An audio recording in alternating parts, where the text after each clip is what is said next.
اس نے دیکھا کہ وہاں گوشت سے بھرپور کندھی کی بجائے جلی ہوئی ہڈیاں تھیں۔ اس نے گھبرا کر سلیم کے سارے بدن سے بستر اتار دیا، لیکن اگلا منظر دیکھ کر اس کی چیخ پورے گھر میں پھیل گئی۔ سارے گھر والے اس کمرے کی طرف بھاگے، لیکن دروازہ اندر سے بند تھا۔ سب نے دروازہ پیٹنا شروع کر دیا، مگر وہ نہ کھلا تو پھر انہوں نے دروازہ توڑ دیا۔ مگر اگلا منظر دیکھ کر ان کے قدموں تلے سے زمین نکل گئی۔ وہاں بیڈ پر سلیم، انیلا اور ان کا چھوٹا بیٹا پڑا تھا، مگر اس حالت میں کہ سلیم کے بدن سے سارا گوشت غائب تھا۔ صرف سر، منہ اور گردن پر گوشت تھا، اور ہر جگہ جلی ہوئی سیاہ ہڈیاں موجود تھیں، جبکہ انیلا فرش پر بے ہوش پڑی تھی اور اس کا چھوٹا بیٹا سو رہا تھا۔ صبح 10 بجے سے پہلے سارے محلے کو ان کے حالات کا پتہ چل چکا تھا۔ ان کے گھر پر لوگوں کا ہجوم تھا۔ جو کوئی بھی لاش دیکھتا حیرت اور خوف کے مارے دنگ رہ جاتا۔ سلیم کی لاش کو غسل دے کر جنازہ پڑھا کر دفنا دیا گیا، مگر لوگ اور سلیم کے گھر والے حیران تھے کہ سلیم تو گھر سے سیر کے لیے گیا تھا اور واپس بھی نہیں آیا تھا۔ اس کی کار لالو پور گاؤں، جو کہ خوبصورت پہاڑیوں سے 3 طرف سے گھرا ہوا تھا، اس سے کچھ فاصلے پر ملی تھی۔ وہ اسی گاؤں کا بتا کر گیا تھا۔ کسی نے کہا کہ آسیبی چکر ہے، تو کسی نے کہا کہ کسی سنگدل قاتل نے اس کے گھر والوں کو ڈرانے کے لیے ایسا کیا ہے۔ غرض جتنے منہ اتنی باتیں۔ پولیس نے بھی رسمی کارروائی کر کے نامعلوم شخص کے نام پرچہ کاٹ دیا، لیکن حقیقت کسی کو نہ پتہ چل سکی کہ سلیم کے ساتھ کیا ہوا۔ حمزہ اس وقت اپنے گھر کی چھت پر کھیل رہا تھا کہ اسے اپنے گھر کی شمال مشرق میں پھیلے ہوئے تقریباً 600 میٹر اونچے پہاڑ کی چوٹی پر خوفناک کہکے سنائی دیے۔ اس نے ان آوازوں کو اپنا وہم قرار دیا اور دوبارہ کھیل کود میں مصروف ہو گیا، مگر کچھ دیر بعد اسے پھر وہی آواز سنائی دی تو خوف سے اس کی رونگٹے کھڑے ہو گئے۔ وہ بھاگ کر چھت سے نیچے اترا اور صحن میں بیٹھی اپنی ماں سے بولا، امی، وہ دیکھیں باہر کیسی آوازیں آ رہی ہیں۔ کہاں اور کیسی ہے آوازیں؟ اس کی ماں نے پوچھا اور اٹھ کر اندر چلی گئی، مگر حمزہ سخت خوف زدہ ہو چکا تھا۔ اس نے مڑ کر اس پہاڑی کی طرف دیکھا تو اس کے خوف میں مزید اضافہ ہو گیا، کیونکہ اب اس پہاڑی کی ڈھلوان پر اسے ایک سایہ دکھائی دیا، لیکن اس سائے کے خد و خال واضح نہ ہو سکے۔ حمزہ 10 سال کا ہو چکا تھا اور اسے جہاں تک یاد تھا کہ اس نے اپنی زندگی میں اس ڈھلوان پر کسی کو چلتے ہوئے نہیں دیکھا تھا، اور نہ ہی وہاں کبھی کسی بکری یا کسی جانور کو چلتے دیکھا۔ حمزہ اسی وقت اپنے بستر میں جا گھسا اور شام کو اپنی ماں کے ڈانٹنے کے باوجود بستر سے نیچے نہ اترا، اور جب رات کے کھانے کا وقت ہوا تو اس کی ماں نے اسے جا کر بستر پر دیکھا تو اسے سخت بخار تھا۔ حمزہ کی ماں سخت پریشان ہوئی کہ دن کو تو یہ بالکل ٹھیک تھا، اب اسے کیسے بخار ہو گیا؟ اور دوسری پریشانی کہ حمزہ کے ابو گاؤں سے باہر شہر میں کام کرتے تھے، اگر وہ ہوتے تو کچھ نہ کچھ کرتے۔ خیر، حمزہ کی ماں نے حمزہ کو پکارا، اٹھو حمزہ بیٹے، رات ہو گئی ہے، رات کا کھانا کھا لو، نہیں تو بخار اور زیادہ ہو جائے گا۔ مگر حمزہ نے کوئی جواب نہیں دیا، تو اس کی ماں نے جا کر دیکھا تو وہ سو رہا تھا۔ پھر اس کی ماں نے اسے جگانا مناسب نہ سمجھا اور خود بھی گھر کے چھوٹے موٹے کام نپٹانے میں مصروف ہو گئی۔ صبح کو جب وہ جاگی تو اسے سب سے پہلے حمزہ کا خیال آیا۔ اس نے حمزہ کی چارپائی پر جا کر اسے دیکھا تو وہ وہاں اپنی چارپائی پر موجود نہ تھا۔ اس نے باہر صحن، باتھ روم، کچن اور دوسرے کمروں کے علاوہ ہر جگہ دیکھ لیا تھا۔ پھر اس نے اڑوس پڑوس سے پتہ کیا تو حمزہ کا کہیں بھی پتہ نہ چل سکا۔ حمزہ کی ماں بہت پریشان تھی۔ اس کے ابو بھی شہر سے واپس آ گئے تھے، اور پھر گاؤں والوں نے حمزہ کو سب جگہ ڈھونڈا، مگر وہ کہیں نہ ملا۔ دوسرے روز اسی گاؤں میں ایک اور بچہ اسی طرح غائب ہوا۔ دوسرے دن صبح حمزہ اپنی چارپائی پر مردہ ملا، وہ بھی اس حالت میں کہ اس کے جسم سے سارا گوشت غائب تھا، صرف منہ، سر اور گردن کے علاوہ باقی سب جگہ جلی ہوئی سیاہ ہڈیاں باقی تھیں۔ حمزہ کے ماں باپ پر مصیبتوں کے پہاڑ ٹوٹ پڑے۔ حمزہ اپنے ماں باپ کا اکلوتا تھا۔ پھر اس گاؤں سے یکے بعد دیگر 7 بچے اسی طرح غائب ہوئے، اور دوسری صبح اس طرح ان کی لاش اپنے بستر پر پائی گئی۔ اس طرح کے واقعات پر گاؤں بھر میں ماتم برپا ہو گیا۔ سب سے پہلے حمزہ اور پھر 6 بچے اور ان کی عمریں 10 سال یا اس سے کم تھیں، ان کا رات کو گھر سے غائب ہونا، پھر دوسرے دن ان کا اپنے بستر پر اس طرح مردہ پایا جانا۔ گاؤں والوں کو ان پراسرار واقعات کی کوئی سمجھ نہیں آ رہی تھی۔ پولیس بھی موجود تھی۔ گاؤں کے اکثر لوگ اس کو جن بھوت کا چکر قرار دے رہے تھے۔ چھوٹے بچے ڈرے ہوئے تھے۔ کچھ لوگوں کو اس گاؤں کے شمال مشرق میں 600 میٹر بلند پہاڑی کی چوٹی سے کچھ پراسرار آوازیں آئیں، مگر لوگوں نے اسے اپنا وہم قرار دیا۔ گاؤں والے اکٹھے تھے، ہر کسی نے رائے دی کہ یہ سب بھوت پریت کا چکر ہے، مگر پولیس نے ان کی ایک نہ سنی اور مختلف جگہ پر پولیس جوانوں کے پہرے لگا دیے۔ اس دن ایسا کچھ نہیں ہوا، لوگوں نے سکھ کا سانس لیا۔ اگلے دن کچھ لوگوں کو سپہر کے وقت اسی پہاڑی چوٹی سے خوفناک نسوانی کہہ کے سنائی دیے۔ لوگوں نے یہ بات ایک دوسرے کو بتائی اور پھر پولیس کو بھی بتا دی۔ پولیس افسر نے ان کی بات سن کر کہا کہ ہم نے اس پہاڑ کی طرف بھی کئی جوانوں کا ایک گروپ پہرے پر متعین کیا تھا، مگر انہوں نے مجھے کچھ نہیں بتایا، لیکن میں پھر بھی ان سے جا کر پوچھتا ہوں۔ پھر پولیس افسر اور گاؤں والے ان نوجوان کے پاس گئے، مگر اگلا منظر دیکھ کر ان کے ہوش و حواس گم ہو گئے۔ ان دونوں میں سے ایک جوان کا حال پہلے بچوں اور سلیم جیسا ہو چکا تھا، جبکہ اس کے کچھ ہی فاصلے پر ایک خوفناک شکل عورت کھڑی تھی، جو وہاں موجود دوسرے جوان نوید کی طرف دیکھ رہی تھی۔ پھر پولیس انسپکٹر خان محمد نے نوید سے پوچھا، کیا ہوا؟ تو نوید نے بتایا، یہ عورت چڑیل ہے، اس نے امجد کا یہ حال کیا ہے۔ نوید نے دوسرے جوان امجد کی طرف اشارہ کر کے کہا۔ پھر انسپکٹر نے اپنا پستول نکال کر چڑیل کی طرف کیا اور فائرنگ شروع کر دی۔ دوسرے پولیس والوں نے بھی اپنی اپنی رائفلیں اور پستول اس چڑیل کی طرف کیے اور فائرنگ شروع کر دی، مگر گولیوں کا اس چڑیل پر کوئی اثر نہ ہوا۔ جہاں گولیاں لگتی وہاں سے چنگاریاں نکلتی۔ گولیاں لگنے کے باوجود بھی اس نے ادھر ادھر نہیں دیکھا، بلکہ وہ صرف نوید ہی کی طرف دیکھتی رہی۔ گولیوں کا اس کے جسم پر کوئی اثر نہ ہوا، حتیٰ کہ سب کے سب پولیس والوں نے اپنی رائفلوں اور پستولوں کی ساری گولیاں اس چڑیل کا نشانہ لے کر چلا دیں، مگر وہ ٹس سے مس نہ ہوئی اور بدستور نوید ہی کی طرف دیکھتی رہی۔ یہ منظر دیکھ کر وہاں موجود لوگ اور پولیس والے سب کے سب حیرت و خوف کے مارے اپنی جگہ پر بت بن گئے۔ پھر اس چڑیل نے سر اٹھا کر لوگوں کی طرف دیکھا تو کئی لوگوں کے لیے اپنے قدموں پر کھڑا رہنا مشکل ہو گیا۔ اس کی آنکھیں ایسی تھیں جیسے دہکتے ہوئے انگارے، اس کے چہرے کا رنگ کالا تھا۔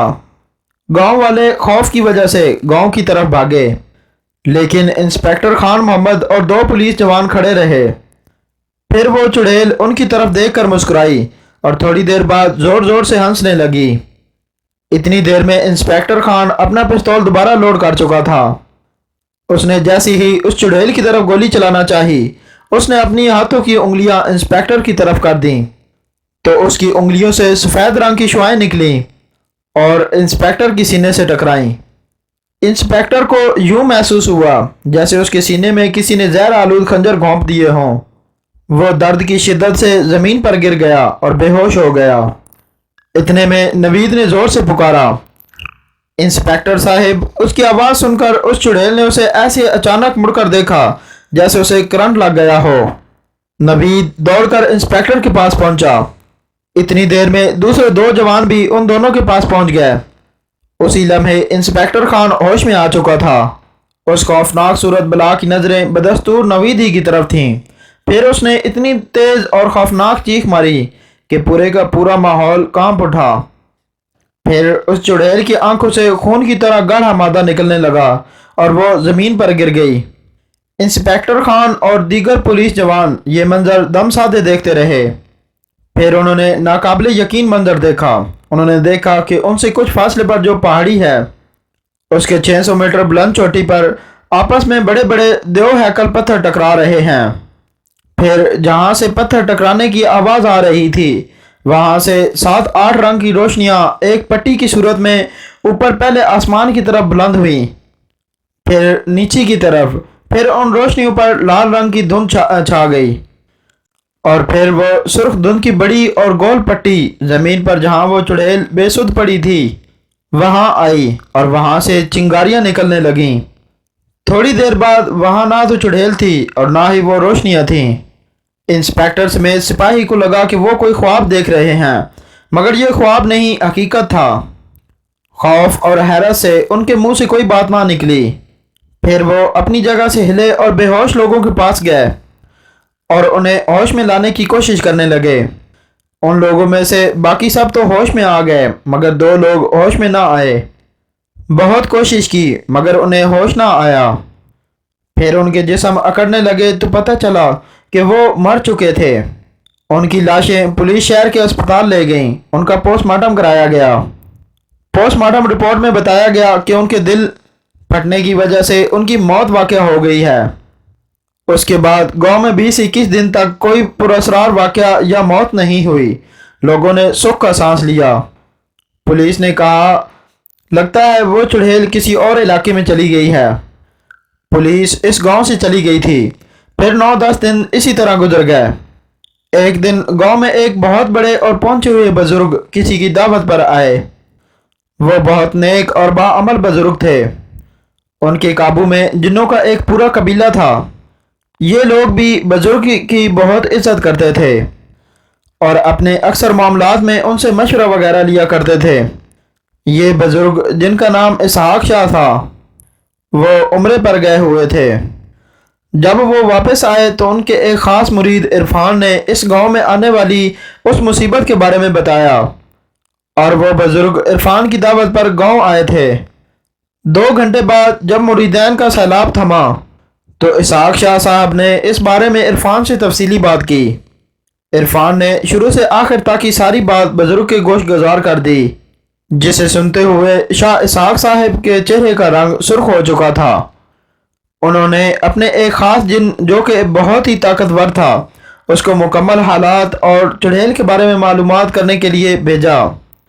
رات بھر عرفان علی کے گھر ہی شاہ صاحب رہے، اور صبح ہوتے ہی شاہ صاحب نے سارے گاؤں والوں کو جمع ہونے کا کہا۔ پھر وہ خود بھی ایک چارپائی پر بیٹھ گئے۔ کچھ دیر تک وہ خاموش بیٹھے رہے۔ پھر گاؤں کے چودھری خالق صاحب بھی وہاں پہنچ گئے، اور پھر انہوں نے بڑے احترام سے شاہ صاحب سے مصافحہ کیا اور ان کے ساتھ والی چارپائی پر بیٹھ گئے۔ نوجوان آپس میں کسر پھسر کر رہے تھے، اس لیے کہ شاہ صاحب نے اس سے پہلے کبھی بھی ایسے لوگوں کو جمع نہیں کیا تھا۔ پھر شاہ صاحب نے بولنا شروع کیا، آپ لوگوں پر پچھلے دنوں میں جو مصیبت آئی تھی وہ ابھی ختم نہیں ہوئی ہے، بلکہ وہ تو شروع ہوئی ہے۔ اگر اس کو وقت پر روکا نہ گیا تو گاؤں کے سب سے پہلے بچے اس بلا کے شکار ہوں گے، اور اس کے بعد نوجوان، پھر عورتیں، اور آخر میں بوڑھے افراد لقمہ اجل بن جائیں گے۔ ہمیں اس بلا کو روکنا ہی ہوگا، اسے ختم کرنا ہوگا۔ اس نیک مقصد کے لیے آپ لوگ میرا ساتھ دے سکتے ہیں تو بتائیں۔ سب لوگوں نے بیک وقت کہا، ہم آپ کا ساتھ ضرور دیں گے۔ اسی وقت ایک بوڑھے آدمی نے پوچھا، لیکن ہم اسے ماریں گے کیسے جبکہ اس پر تمام ہتھیار بے اثر ہیں؟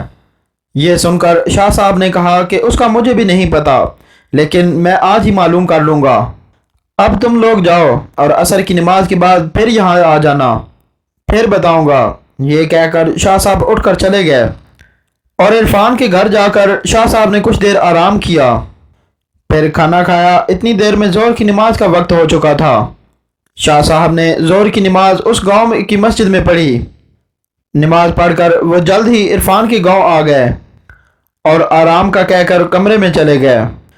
پھر انہوں نے کچھ دیر آرام کیا۔ تھوڑی دیر کے بعد شاہ صاحب نے اپنے خاص جن کو حاضر کیا اور اس بلا کو مارنے کا طریقہ دریافت کیا، تو وہ جن شاہ صاحب کو اس بلا کو مارنے کا طریقہ بتانے لگا، جسے سنتے ہوئے شاہ صاحب کے چہرے کا رنگ سرخ ہو چکا تھا۔ پھر عصر کی نماز کے بعد سارے لوگ جمع ہوئے تو شاہ صاحب نے بولنا شروع کیا، تو سارے لوگ ان کی طرف متوجہ ہو گئے۔ اس بلا کو فنا کرنے کا طریقہ تو میں نے معلوم کر لیا ہے، لیکن وہ ہے بہت مشکل۔ اگر تم لوگ خصوصاً جوانوں نے ہمت کی تو ہم اسے مارنے میں کامیاب ہو جائیں گے، لیکن اس کو ایسے لوگ مار سکتے ہیں جو اللہ تعالیٰ کے علاوہ کسی سے نہ ڈرتے ہوں اور وہ طاقتور بھی ہوں، لیکن اس کے لیے ہم اس کا خود اس پہاڑ سے نکلنے کا انتظار نہیں کر سکتے، بلکہ ہمیں اس کو پہاڑ سے نکالنے کے لیے ایک 7-8 سالہ خوبصورت بچے کی جان کو جوکھم میں ڈالنا ہوگی۔ ہم اس بچے کو اس پہاڑ کے قریب لے جائیں گے اور اس کو کسی بھی طرح آمادہ کریں گے کہ وہ زور زور سے چیخ و پکار کرتے ہوئے روئے، کیونکہ اس بچے کے رونے کی آواز سن کر وہ پہاڑ سے باہر آئے گی۔ اس وقت تم لوگ اسے قابو کر لینا اور مضبوط زنجیروں سے باندھ دینا، لیکن خیال رہے اس سے ڈرنا بالکل بھی نہیں، اور اس وقت آیت الکرسی اور قرآن مجید کی کوئی بھی صورت پڑھتے رہنا، وہ تمہیں کوئی بھی نقصان نہیں پہنچا سکے گی۔ پھر میں اس کی تمام طاقتیں مفلوج کر دوں گا۔ پھر ہمیں چاند کی 14ویں تاریخ کا انتظار کرنا پڑے گا۔ چاند کی 14ویں کو جب چاند رات کے 12 بجے اپنی چوبن پر ہوگا تو وہ چاند کی طرف غور سے دیکھے گی۔ پھر چاند کی طرف دیکھتے ہوئے اس کی آنکھوں سے رنگ برنگی روشنیاں نکلیں گی، اور وہ روشنیاں بہت ہی کم وقت کے لیے اس کی آنکھوں سے نکلیں گی۔ ان روشنیوں کو نکلنے کے دوران ہی ہمیں اس کے دونوں سینگوں کو توڑنا ہوگا۔ اگر اس دوران وہ کٹ گئے تو وہ ہمیشہ کے لیے فنا ہو جائے گی۔ اگر وہ روشنیاں ختم ہو گئیں اور سینگ نہ کٹے تو وہ سینگ کاٹنے کی کوشش کرنے والا موت سے ہمکنار ہو جائے گا، اور پھر ہمیں اگلی چاند کی 14ویں تاریخ کا انتظار کرنا پڑے گا۔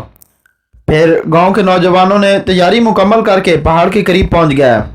بچی نے رونا شروع کیا تو 4-5 منٹ کے بعد اس چڑیل نے اوپر سے چھلانگ لگائی اور اس بچی سے کچھ فاصلے پر آ کر رک گئی۔ اس سے پہلے کہ وہ کچھ کرتی اس کے سامنے شاہ صاحب اور دوسرے لوگ آ گئے۔ سارے لوگ دوڑ کر چڑیل کے پاس پہنچے اور اس کے گرد فوری حصار کھینچا اور پھر زنجیریں ڈال کر اس کو جکڑ دیا۔